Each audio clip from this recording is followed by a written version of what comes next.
At 4:30, it's really no surprise. The price of pretty much everything has been on the rise, but a new report shows it's only getting worse.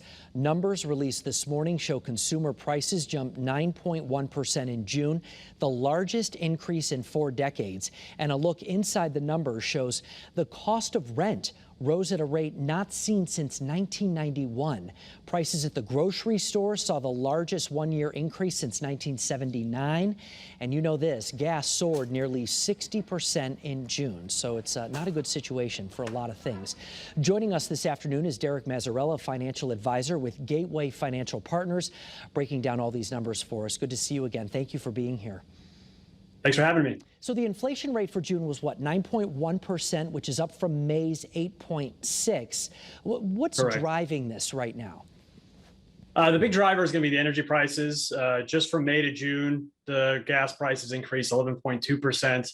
Food was up 1%. Used vehicles actually increased 1.6%. Even they were declining in the early of the year. And the only thing that really decreased was airfares.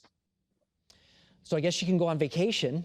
Maybe. Yeah, good time to go now. I know, right? But the average person really isn't thinking about that at this moment because they're really being hit hard by all of these inflated numbers, right? Yeah, I mean, really, the challenge for the average person is inflation is really hitting the main aspects, main staples of life: food, gas, and housing. Rents increased almost 1% from May. So that gets costly, even though we've seen home prices decline a little bit.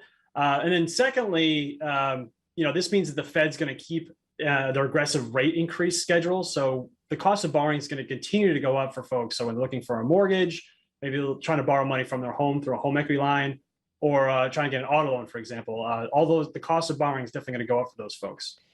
Derek, is this something that's playing out all around the world right now? I read things online that talk about how, in Europe, they're dealing with a similar situation. Is this maybe a byproduct of the past few years, COVID and the fallout from all of that? Yeah, so that's a great question. Inflation is typically usually a supply issue or a demand issue. Because of COVID, we actually have both. So we've had the no COVID policy in China. We've had a lot of excess stimulus, the COVID issues in general from the supply chain. So we really kind of have this perfect storm where we had a lot of inflation coming from a lot of different sources. It's not just one thing, and they're basically all geographic because all these other countries also gave stimulus. We all have the supply chain issues because they're affected from, pretty much every country. So we're seeing it really around the world. It's not unique to the United States. Where do you think this is heading now? How bad can this get? That's the question of the day. Hopefully we're at or very close to the top. The good news is these June numbers don't reflect the gas price drop that we saw the last 3 weeks or so. Some of the things probably are at the top. Oil has gone below $100 a barrel, and that's a real rising tide. So as oil prices go up, that really affects a lot of other areas like transportation, cost of food. So if that stays low, that's a good sign. And the other thing is if we keep those supply chain issues in check or we start to resolve those, that'll be a real release in terms of the inflation rates. All right, well, certainly good information. Derek, good to see you again this afternoon. Derek Mazzarella, a financial advisor with Gateway Financial Partners. We'll see you back soon. Hopefully one day we'll be celebrating some good financial news, right?